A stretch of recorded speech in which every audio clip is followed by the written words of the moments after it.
How are you this morning? I hope everything is bright and good with you. This is Freedom Monday, and I am Botiwari, and I have a wonderful guest this morning. He is Mr. Garvin Hira. He is a securities expert. We will talk about the things that he knows. He has been head of critical organizations in Trinidad and Tobago. He has been connected with security issues in the Caribbean. He has a good network globally. And we will be talking about some of the problems and challenges that we are facing here in Trinidad and Tobago and the region, having to do with crime, with murders, with gangs, with guns, with drugs, with corruption. And we will try to get to the bottom of some of these things and perhaps come up as well with some solutions. This is Freedom Monday, as I said. I am Botiwari. And at Master Control this morning is Josiah Gomes. And we thank Josiah for working with us this morning. Today is Monday, the 25th of March, 2024. And we start with quote of the day from Fab India Expo. And we thank our sponsors, Docs Engineering Works Limited, Charan Bookstores, and Lifetime Solutions Limited for staying with us and supporting the program. Over now to your quote of the day. Freedom happens when you discover your own inner language. I'll say that again. Freedom happens when you discover your own inner language, your own life rules, and your own vision. Very, very nice quotation, something to think about, something to remember, to understand that freedom only comes with that search for self and for that search for the authentic self, what you believe in, and what you in fact see from your inner self. Thank you so much for watching this morning. This is Freedom Monday, and we now go to our sponsors.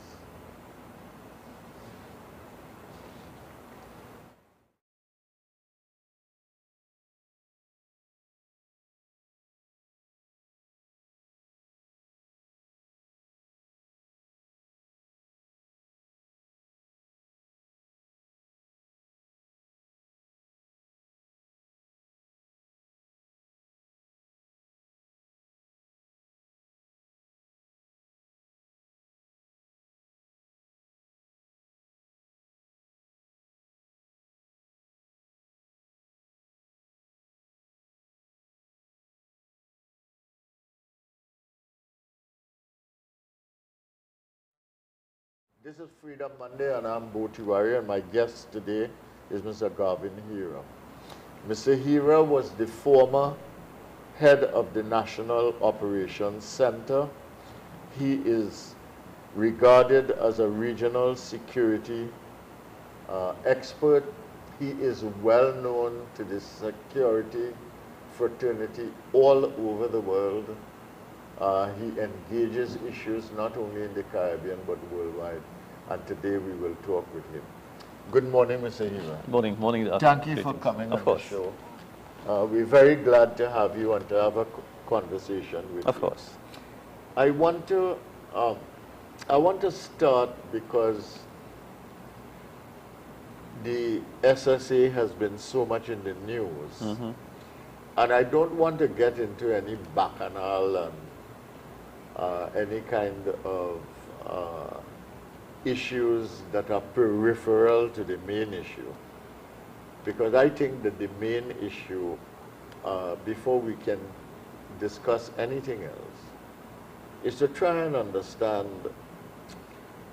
how has the business of intelligence gathering been done in Trinidad and Tobago? How has it evolved?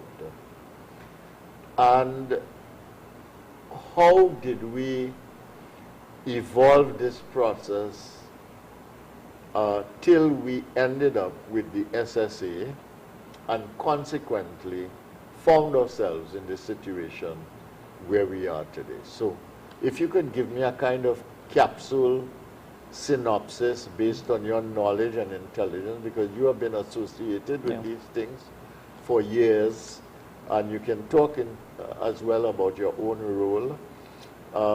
How did this business of intelligence gathering evolve in Trinidad and Tobago society? Yeah, and it's a good question, because it's a question that offers the opportunity for educating of our audience. And a special good morning to Freedom Monday's audience and the team that is supporting us in the background. And that's the beginning of our Holy Week. So, you know, happy and holy Easter to all of our Christian brothers and sisters. Easter. Yes, exactly.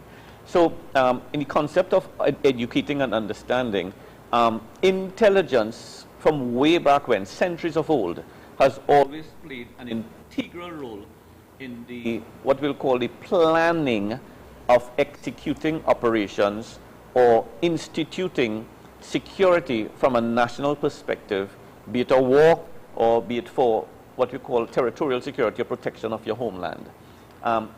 What happens is that sometimes many people would have confused the concept of information gathering to intelligence gathering. All right, well, let's just stop there.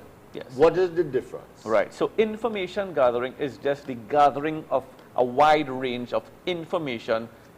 Anything you could know. Anything that comes forward. Yes. Anything you can know. Right. In the old days, there was one main corridor platform pillar system that siphoned that, and that was HUMINT. HUMINT, which is human intelligence, where it took the guy to actually engage and to meet a confidential source and collect information, and somebody tell you something in a grocery, and you write it down, and you take it back to the office, and, you know, informant and information. However, with the evolving, and I'm thankful that our pre-interview conversation worked around the word evolving. So the evolution or the evolving of the intelligence then had to be expanded and advanced because of the what we'll call the advancement of criminality. So the criminal became more advanced and started to engage in a lot of other what we'll call capabilities and skill sets in order to commit crime. And because of that, it warranted now different levels of information gathering.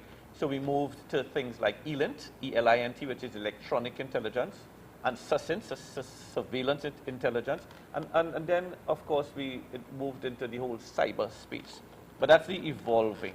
And before, where it would have taken divisional systems of the police service or normal human beings and citizens receiving information and telling someone, and then someone tells somebody and the police can act on it as we deal with crime,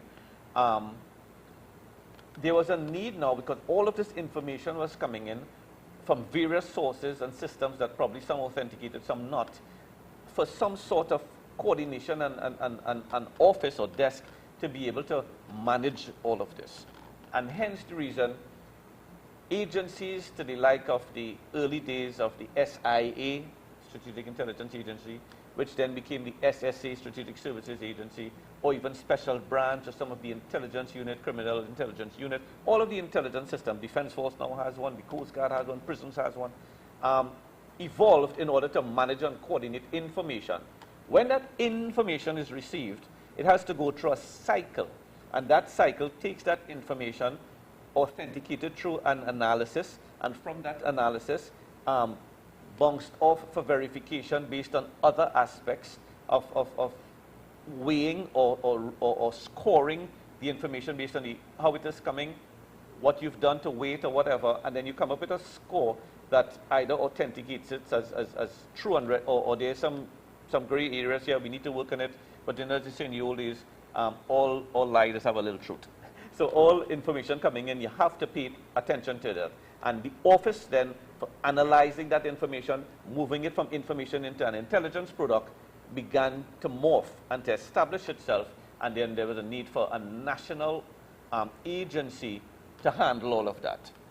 And involved in that would also be the handling of sources or informants and information, utilizing all of the technology and everything, coming up with a product that is now an intelligence product. But one of the things that worked against us is the term silos, in that everybody had an intelligence gathering, information gathering, intelligence officers out there in the same terrain, in the same territory, in some instances talking to the same informants and bringing in their information and having their own little products. So you had multiple little products. So the need for coordination, the Special Anti-Crime Unit, to which I was acting deputy director at one time of intelligence, served as assistant director under Brigadier Joseph,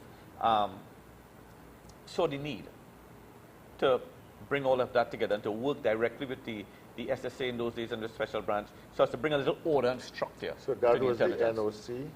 No, well, from the sort, when that was disbanded, the NSOC was formed, and then it became the NOC. And we brought a different sort of approach to intelligence management. But I wanted to go through a little history and meander myself it's okay. for us to understand that intelligence today really started with information.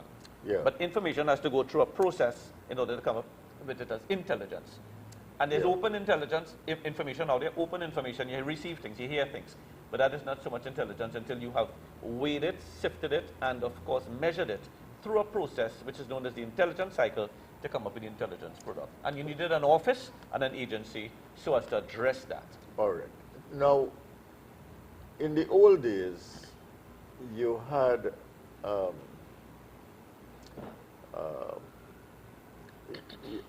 kind of secret service in the police force. What they used to call that again?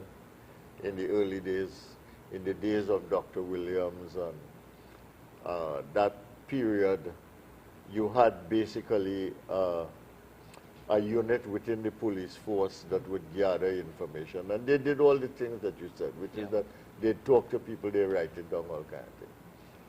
You talked about the fact that all of these agencies, whether it's Coast Guard or Army or police, have their own agencies, all right? But they remain in silos. So they're not talking to each other. They're not really sharing information in a way that is strategic. They're sharing it, but there needs to be a more open sharing. Okay. Yeah. And then that evolved into some kind of coordinating entity. Right, exactly. But the critical thing in all of this is the analysis, the verification process. Authentication. The authentication. Right. And at the end of the day, what you have is real intelligence that you can act upon. Correct. That is meaningful and that tells you something about the society that perhaps might not be known to the general public. Correct. Okay? So we created those agencies and they evolved, as you said. You know, from the SSA, you had SORT, you had various institutions, the NOC, etc. And ultimately, you ended up with the SSA, no? But the SSA historically has always been in existence, and there's an act that covers it. But what has happened is sometimes that sort of prominence in the intelligence fraternity, or from a national perspective, might have gone up and down. You know, it moved like a roller coaster based on where the attention was being placed. But historically, the SSA has always been in existence, and it's necessary. And there is a law that governs that. Yes. The SSA is supposed to operate in consultation with the Minister of National Security, do its business independently, but of course the Minister of National Security has ultimate responsibility. And there is some kind of consultation there, and I suspect that through the Minister of National Security, and maybe in its own right, it plays a role in the National Security Council. Minister of National Security and Office of the Attorney General. All right. Yeah. So we stop at this point. We'll take a break so that our sponsors can present their goods and services to the public, and we will come back. I am Bo Tiwari, and this is Freedom Monday, and my guest this morning is Commander Garvin Hira, who at one time was Deputy Director and subsequently Director of the Strategic Services unit of Trinidad and Tobago. Is that correct? No. I was with Special Anti-Crime Unit. Anti-Crime Unit. Anti-Crime Unit, not SSA, but we had direct links. We worked together, hand in hand. Okay. Yeah, hand in hand. So you were in the crime unit, not in the SSA? Special Anti-Crime Unit, yeah. Okay. Yes. All right. So he has some knowledge and some experience of intelligence gathering and intelligence work. Over to our sponsors.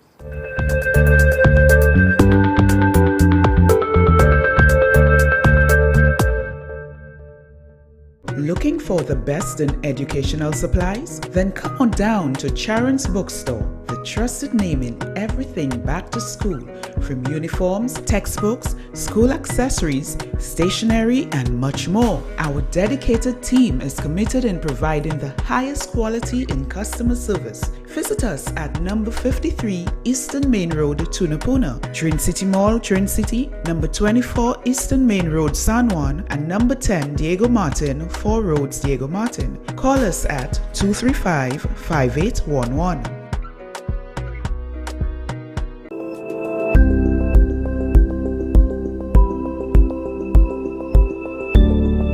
Are you ready to own your own home? But worried about time, money, and construction?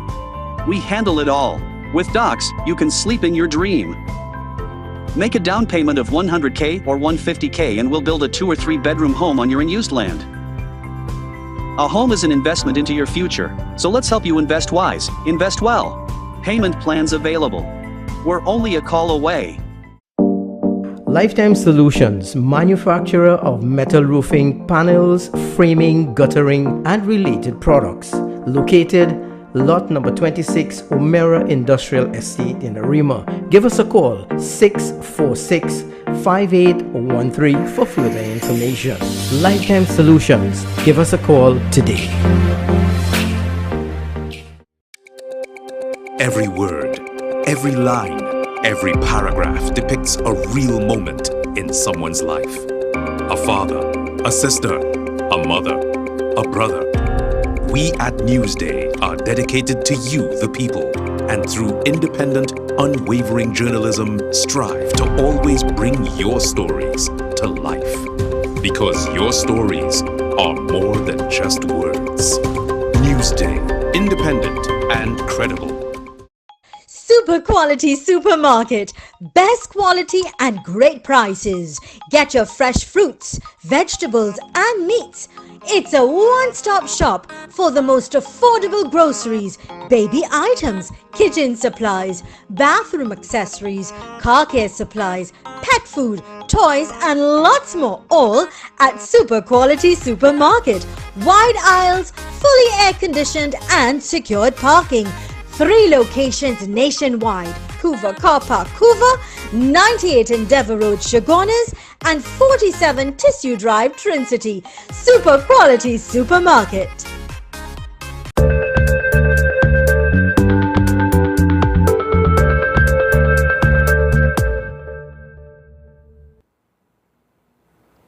Welcome back. Thank you for staying with us.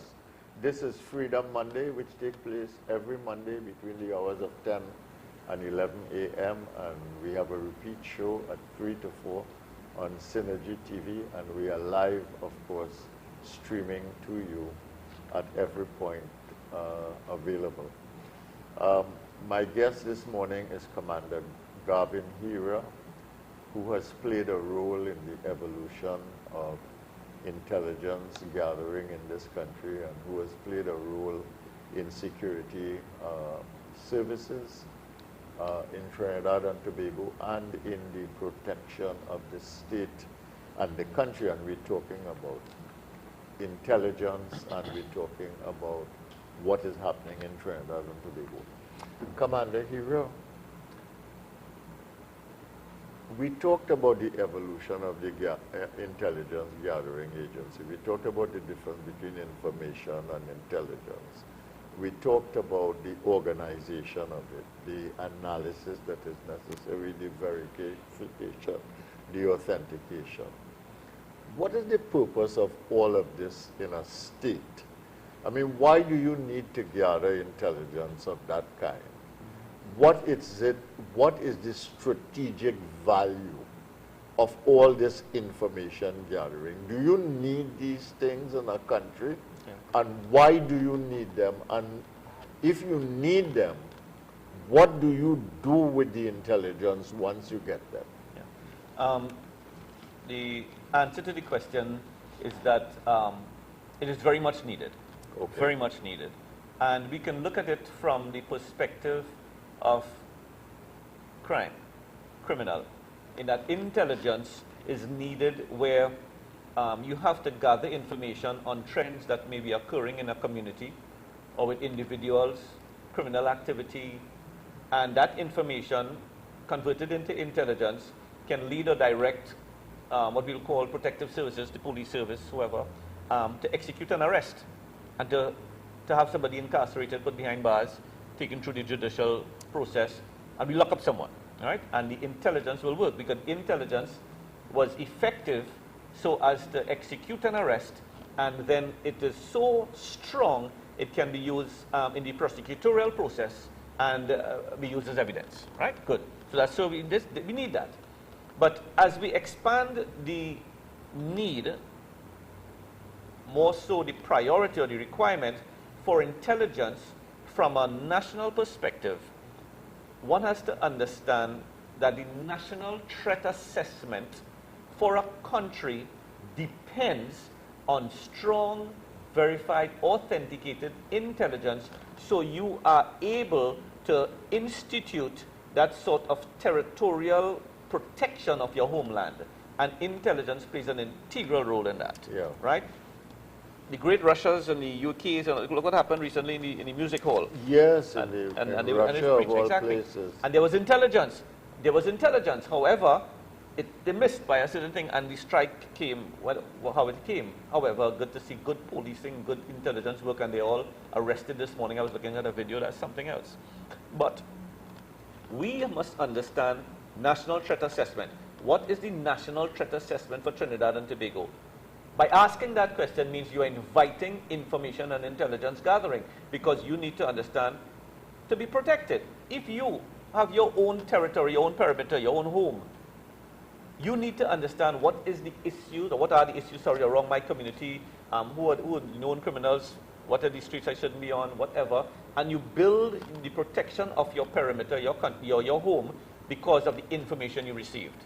So we expand that to a national perspective. What is the threat assessment? Based on the intelligence and the information, it is needed continually. And then there's one underpinning, one main aspect of this: informed decision making. Yes. So when you sit, be it at the National Security Council, at the political offices, or in cabinet, parliament, whatever, you are depending on verified, authenticated, true intelligence in order to make informed decision making. And this can work in the lines of industrial action, resistance from society, crime and criminality, and sometimes sabotage and espionage within the walls or even the confines of groups and connections. So, okay. So it's directly important. Now, together with the evolution of the intelligence apparatus in Trinidad and Tobago, the strategic intelligence apparatus, we've had also the evolution of drugs. Both drugs coming into Trinidad and Tobago and across the Caribbean, and these islands also as transshipment points. Secondly, with the drugs, we've had the gangs, because you need people to move these things, you need people to be part of it, and the gangs, of course, have territories for distribution. And then together with that, of course, in order to protect your territory, in order to protect your assets, you have guns. So the guns, the drugs, the criminal gangs, the crime, the murders, all of these things kind of go together and evolved in Trinidad and Tobago together with the intelligence apparatus. Mm-hmm. Is it that the criminal element have evolved and become more efficient and effective at a faster rate than our intelligence apparatus in Trinidad and Tobago? Has there been a gap in terms of the achievement of the criminal element as opposed to those elements that were supposed to manage and control the intelligence about crime and criminals in this country? Yeah. There has been a gap. I would not give credence to the criminal system to say that they have advanced themselves or made themselves in such a way where police or the law enforcement is playing catch up, but there has been a gap, and that gap really, we need to look inwardly rather than outwardly to see whether we are synergized, to see whether there's a systems integration, there's a closer working culture amongst all of the intelligence gathering systems and units in country, and we are working holistically on aims and objectives from a national directive. Yes. And that could be one of our main issues. The other thing is, sometimes you have very good intelligence, verified, ready to work on products, but the enforcement action, the actual implementation and the rollout, the execution, it's not there. And there are delays, there are holdbacks. Sometimes information is coming from way above stand down. You know, these things have happened. So it leads me to say, without any reservations, we have to review and examine how transnational organized crime has been able to put its tentacles into national systems, both locally, regionally, and internationally. Areas of the judiciary, areas of the banking system, areas of the law enforcement, areas of politicians, areas of business. Transnational organized crime worms its way into all of these areas, and they are able, because of their connectivity, to make certain demands on certain key state officials along those lines. That is something we cannot dismiss. Transnational organized crime is real and it exists. And in order to deal with that, we ought to be running with the gang the gangs who are shooting and doing the drive-bys and all of that.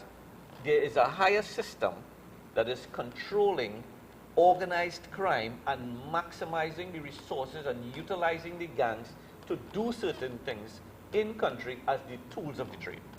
All right. Now, what you are saying there is very important, and I don't want to start a conversation about that when we have to break. So what I will do at this point is that we'll take a break now for our sponsors, and when we come back, I want to examine that particular issue and maybe whether we need to think differently about the way we handle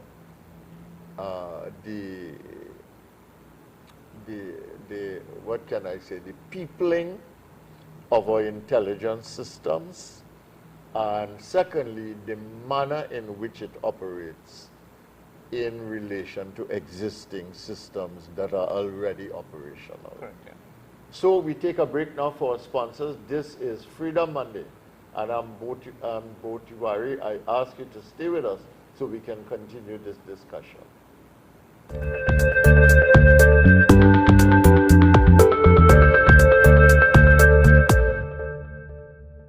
Looking for the best in educational supplies? Then come on down to Charon's Bookstore, the trusted name in everything back to school, from uniforms, textbooks, school accessories, stationery, and much more. Our dedicated team is committed in providing the highest quality in customer service. Visit us at number 53 Eastern Main Road, Tunapuna, Trin City Mall, Trin City, number 24 Eastern Main Road, San Juan, and number 10 Diego Martin, 4 Roads, Diego Martin. Call us at 235-5811.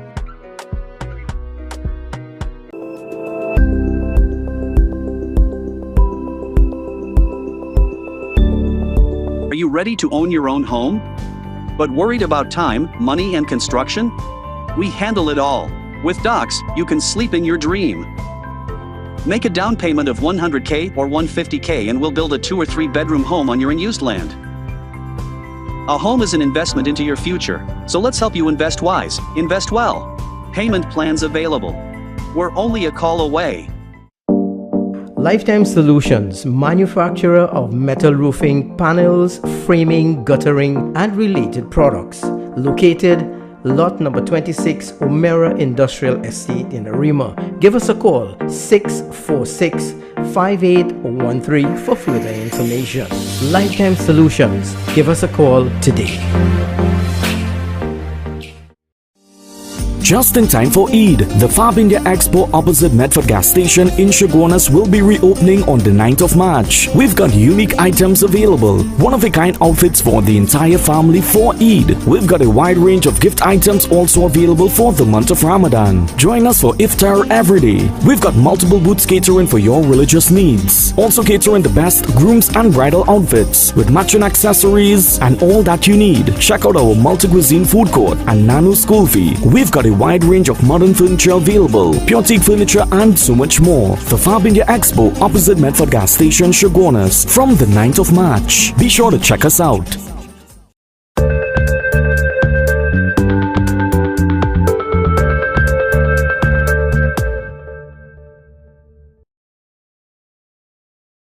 Welcome back. This is Freedom Monday and I'm Botiwari. We're so glad to have you and we're so happy that you have stayed with us this morning to continue this engagement with Commander Garvin Hira, talking about intelligence and the compromise of institutions and the difficulty really of keeping on top of the criminal element, not only in Trinidad and Tobago, but in the region and the world, really. Commander Hira, when we took the break, you were making a very deep and penetrating point, which is that we have international crime in almost every country in the world because the tentacles reach everywhere. Just as globalization has had to be taken into account by all industries, so too the criminal elements have kind of mastered the global system.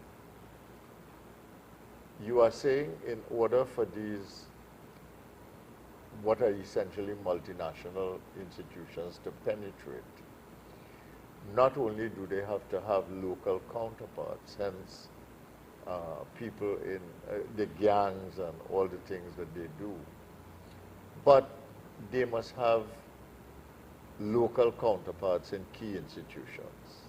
And you were saying that that includes the police service, the military, the Coast Guard, the customs, maybe immigration. It might also include the banking and financial system. It might include the judiciary, because that really deals with the justice system in Trinidad and Tobago. Now, if that is a fact, the political system, the parliamentary system, we didn't mention that. If that is a fact, and the intelligence system of a country is necessary for the security of the state, a state is not a party government in power. A state is the apparatus that allows the country to function as a legitimate state in the world of nations. If you want to set up an agency that deals with the security of the state, the protection of the state, first of all, secondly, the security and protection of the people, and the safety and security of ordinary citizens under conditions of peace and security. How do you do that? Do you do that by drawing on the existing institutions in which there is perhaps the threat of some of these institutions being compromised? Or do you somehow start fresh in order to do this so that you create an organization that is absolutely untainted, uncorrupted, unsoiled, untouched by any existing institutions and any compromise that might exist that might exist in such institutions as are already operating? I know I'm asking you a hard question. I don't even know if it's a fair question to ask you, but I'm asking you that question. I'm always appreciative of those type of questions. Let's deal first with one word, Yeah. insulated. Yeah. A proper functioning national intelligence agency in any country insulates the government, insulates state agencies, insulates what we'll call key infrastructure from the corrosion or the penetration or the infiltration of crime, criminality, terrorism, or organized crime, as we are talking to that level. And so therefore one has to go back to the point of your first question that we talked about in earlier sessions of the need for intelligence in a country, right? That's important. So we got that, insulation. Second to that, one of the key issues in country that we had, and you alluded to it a while ago, would have been the possible or alleged corruption or corrupted individuals within certain organizations in national security protective services or state agencies. And we named a couple of them. Is it that these agencies have corrupted officers in there? If they do, the practice as it is right now is, who's investigating that?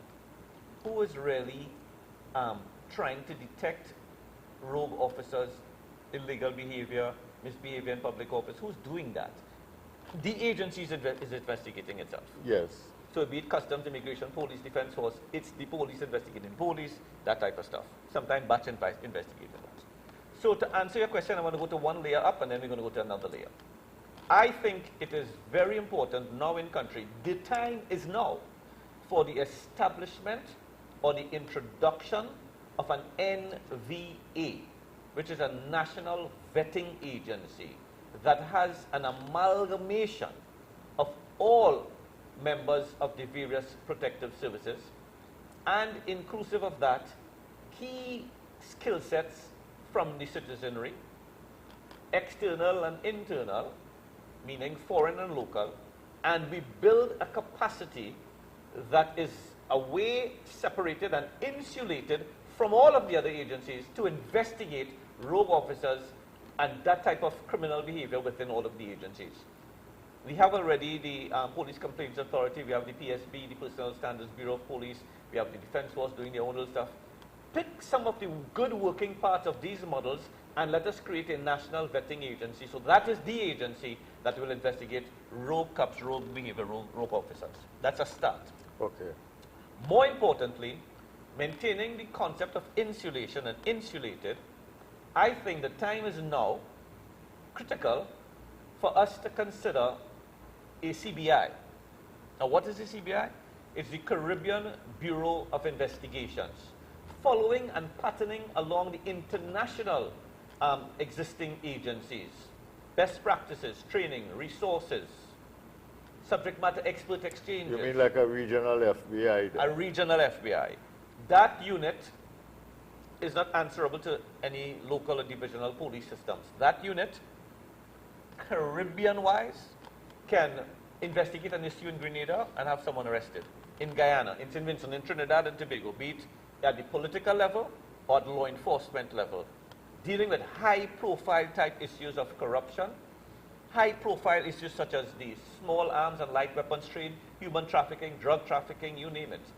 And that is the unit that will have the, what I'll call the approval or the authority and the autonomy to be able to travel throughout the region and conduct its actions. Its headquarters could be in any way of CARICOM, the headquarters can be. But this is a unit that is not linked, connected, or touching any of the divisional police systems. When the CBI moves into a situation, divisional police steps back, the CBI now have this case. Because we're dealing with some very high-profile issues in this region that is sometimes challenging, and I will say this guardedly, beyond the capacity and capabilities of our local police system. And they have to import the help.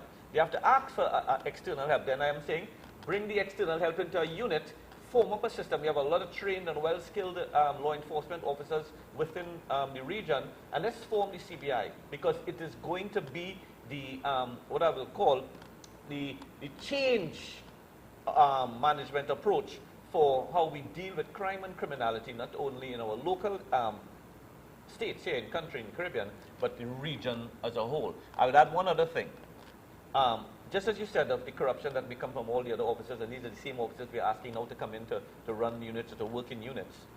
It is also time for the establishment of a National Intelligence Academy.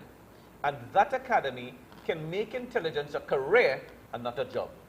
So that young, bright university students, young, bright citizens who go through the process of recruitment and selection and all of the necessary different layers of elimination can join this academy and go through a training journey and evolve and come out and graduate as an intelligence operative.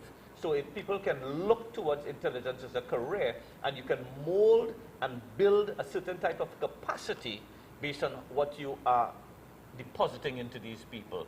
So when you have officers who come in who may be corrupted or have issues with organizational culture and challenges of various other agencies, and you have to shave and pretend, but try to prepare them to be part of this elite agency, you can actually have an opportunity to produce your own officers from straight out, new entrants, straight out of university, straight out of civil streets, and go through a recruitment and training process and become an intelligence operative. So it is time for us to consider intelligence not as a job, but as a career, and produce our own intelligence officers. This can be a Caribbean model in Trinidad. We can have people from all over the region coming to Trinidad to participate and to fulfill that sort of approach to become certified and authenticated foreign trained and I'll call equipped intelligence officers. So it can be used also as an educational tourism cycle that can encourage others to come to our country and to train. All right. Now, I know I said a lot, but... No, Commander Hira, I'm very grateful. I think that you've put forward 3 institutional solutions that we should examine carefully. Correct. The first one is that you are saying that once our institutions are compromised, and we know that they are compromised, you know that you have many, many good officers, but there is always a risk that you can draw on an institution, whether it's the police, the army, the whatever it is, and you can draw officers from there who are also compromised. Correct, there's a possibility. So that do not let the police investigate themselves if you have a problem. Do not let the army investigate themselves. Do not let the customs investigate themselves, but have an agency that can investigate any kind of wrongdoing in these organizations on whom you depend for doing things right. Correct. And getting things right. So that's the first thing that you are saying. Yes. The second thing that you are saying is let us have a Caribbean intelligence gathering agency. Well, no, not only intelligence, but it's An investigation agency, gathering agency, and investigation agency that is above any national or district or divisional police or that has powers beyond the national jurisdiction. Correct. For the entire region. Correct. And that these powers also exceed the capacity for political intervention. Very good. Yes. So that if the person being investigated is a politician, including a minister or a prime minister or a leader of the opposition or a member of the opposition or an independent senator for that matter, they can proceed with their investigation undeterred. Correct. If it is someone in the judiciary, whether it is the Chief Justice or a judge or some other element of the judicial system, they can be investigated. If it's the prisons, the same thing. If it's the army, if it's the police, it's the same thing. But they have that capacity to not only gain the intelligence, but to investigate and to bring to the point of prosecution these persons who have done wrong, who are supposed to do right and keep the system right. Correct.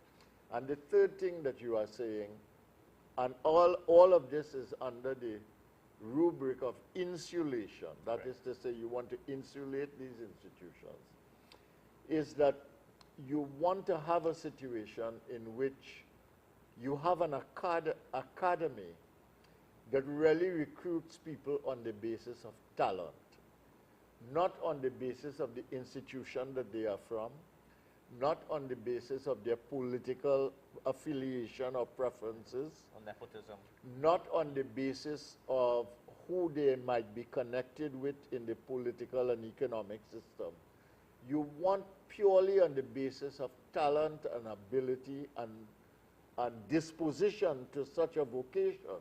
correct, People who can be brought into the field for intelligence gathering and for investigative capacity based on all the things from simple investigation to analysis to forensics, so that you can bring these people in and have a capability in the region equivalent to any international force, whether it is the FBI in the United States or the, what you call it, MIA, in the United Kingdom, but you have it for the Caribbean, and it is insulated totally from any kind of interference. You will always have the problem, as you indeed have in the CIA, you have the FBI, etc., of that institution itself being approached to corrupt members of such an institution. But the likelihood of that is less than dealing with what you have now. And I want to say, I find this very interesting. I want to pursue this matter in the last quarter of our discussion, and we break now for the commercials.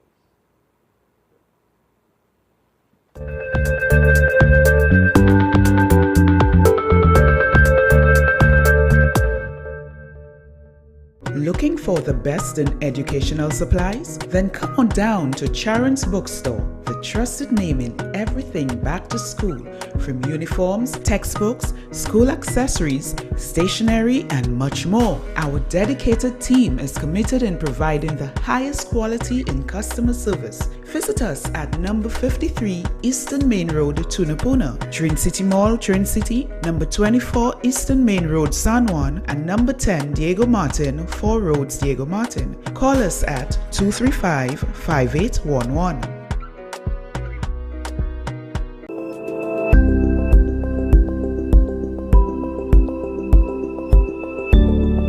Are you ready to own your own home? But worried about time, money, and construction? We handle it all. With Docs, you can sleep in your dream. Make a down payment of $100K or $150K and we'll build a 2 or 3 bedroom home on your unused land. A home is an investment into your future, so let's help you invest wise, invest well. Payment plans available. We're only a call away. Every word, every line, every paragraph depicts a real moment in someone's life. A father, a sister, a mother, a brother. We at Newsday are dedicated to you, the people, and through independent, unwavering journalism, strive to always bring your stories to life. Because your stories are more than just words. Newsday, independent and credible. Super quality supermarket. Best quality and great prices. Get your fresh fruits, vegetables and meats. It's a one-stop shop for the most affordable groceries, baby items, kitchen supplies, bathroom accessories, car care supplies, pet food, toys and lots more, all at Super Quality Supermarket. Wide aisles, fully air-conditioned and secured parking. 3 locations nationwide: Hoover Car Park, Hoover, 98 Endeavour Road, Chaguanas, and 47 Tissue Drive, Trincity. Super quality supermarket.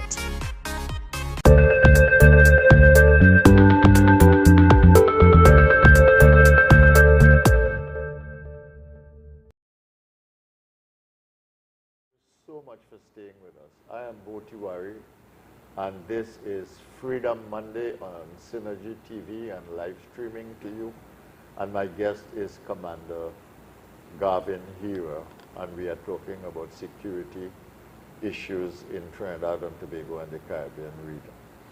Commander Hira, we just went through 3 important suggestions that you made. One is to create an investigative capacity, drawing on the best that you can from the existing institution to investigate and bring to justice anybody in those institutions that we have, police, army, customs, etc., that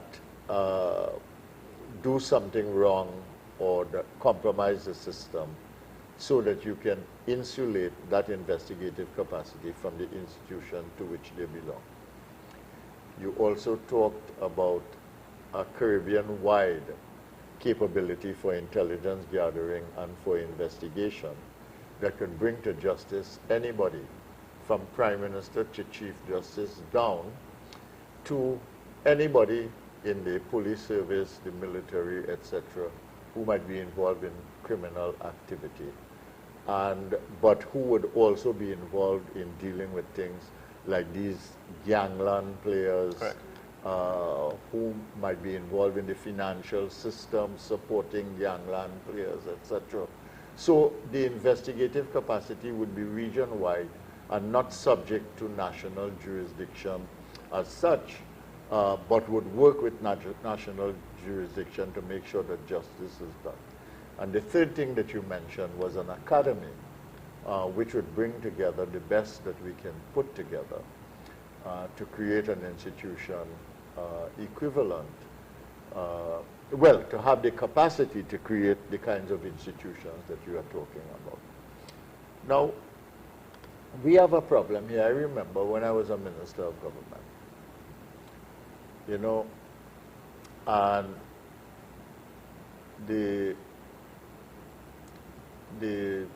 senior officer in charge of crime would come and talk and say, well, we have 200 gangs, and we know who all the gangs are and who all the gang leaders are, and so on. And when you ask a simple question, well, why can't you do something about it? You know, the answer would be that there's a difference between information and intelligence. And there's a difference between intelligence and evidence. Correct. Right? And to me, you know, it made sense, but it was a lot of nonsense. Because if you have criminals and you have known criminals and you know they're involved in crime, it seems to me, and you know that there are gangs and there are clusters of people who assemble around these gangs, there's a way of doing it. Now we have a problem in Trinidad and Tobago in which it is clear to me that the housing strategy of governments over time have created the conditions for, you might say, I don't think this was the intention, but this is how it turned out. You end up with breeding grounds for crime, you know, such as we saw recently in Harp Place, but it has happened in other places. We have it in the east, we have it all along the corridor. We have it in San Fernando, you know, it's all over.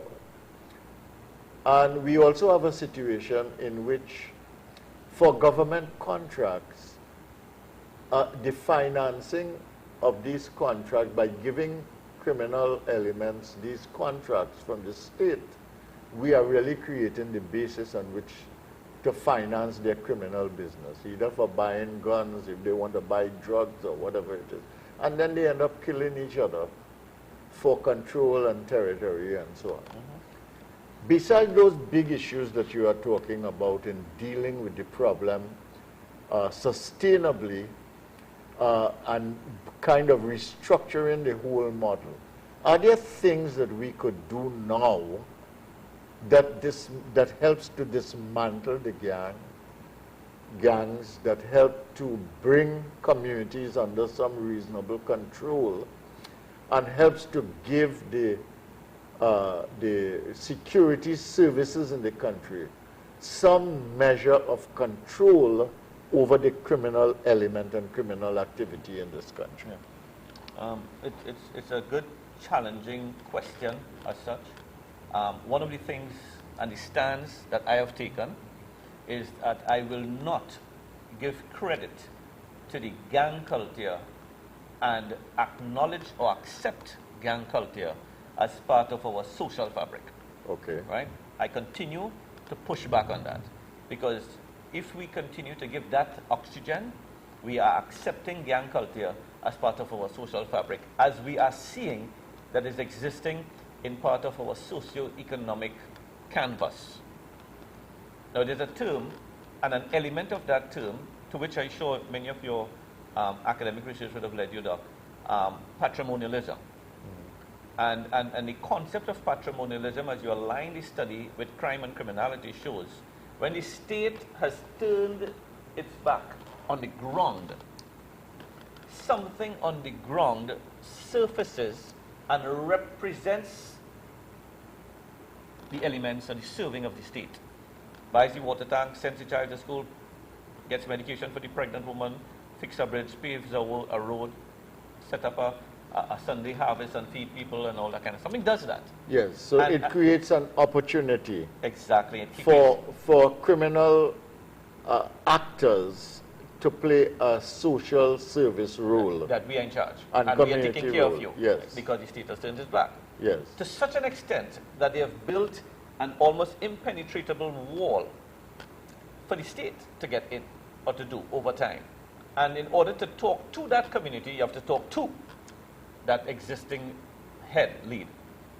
Whether it's to fix light bulbs to put electricity, in your area, or water to run in your pipe that you need, Yeah. or even if it is just to assist. They become the gatekeepers. They are the gatekeepers. And you have to go through the gatekeepers. The big part of that is that those gatekeepers have now been able to manipulate the thinking that you need them in order to gain voting percentage. Yes. And voting mileage and votes. They become politicians in that sense. And that is where the gang system became structured and business-like. And many of these supposed gang leaders have business registered and all of that, and are getting contracts in order to maintain the respiratory system of the beast. So, in order to treat with this, one, I don't like using this term because it rubs people the wrong way. You have to have a political will to want to fix this, not to appear to fix it. Two, set up, and it can be done from a strategic, operational, tactical approach, short, medium, long-term hits, strikes, short, medium, long-term operations to go at the gang. Because that whole gang warfare is what causes us to shiver, that you might be innocently on the road and there's a drive-by shooting with high-powered weapons and you'll be hit by a stray bullet, or something is taking place in your community, and it affects an entire family, and the fear and a home invasion, all that. So we understand that has to be held by the neck and squeezed, that you have to stop the breeding of that. And short, hard, tactical systems. But there's a term I used in one of my former articles, recent articles, called in-your-face policing. Yeah. In-your-face policing is needed in the short term. Yes. In your face. Yeah. Make it uncomfortable for the criminal. Make it uncomfortable for the gangs.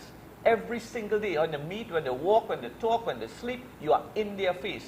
And you are keeping them uncomfortable. You're not giving them the space to do what they have to do. Okay. In-your-face policing is a first method of starting to crack the thing, of breaking on their Why strength do and you think dismantling. that is not happening? Because I would think that is obvious. What has happened is that there are patrols in areas and in communities that are high visibility, but there isn't an effort or a strategic operations plan, policing-wise, to make it uncomfortable for the gangs, though? All right, we have to stop here because we've come to the end of the program. But I want to ask you, would you be willing to follow up this interview with another interview? Yes, sir. So that we can get into some of these issues because they are so important. I cannot understand why the Prime Minister, for instance, would say that he is prepared to lose the election by having property tax because it is necessary. But he would not say that he's prepared to lose the election by dealing with crime frontally and bringing it under control and bringing the criminal element under control, because that would be a way of ensuring certainly that he wins the election. That point brings me back to one of our first discussion points. Intelligence, one of the key roles of intelligence is to ensure informed decision making. Yes. And therefore, if the Prime Minister has to make a decision, he has to be properly informed, and that can only be done via proper intelligence.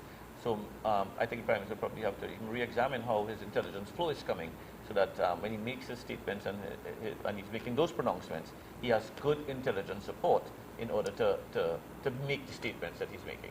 All right. Thank you so much for talking with me this morning, Pleasure, and man. we'll follow this up. Of course, thank you. This is Botiwari. This is Freedom Monday. We thank you so much for being part of it, and we are happy to have you. See you next Monday.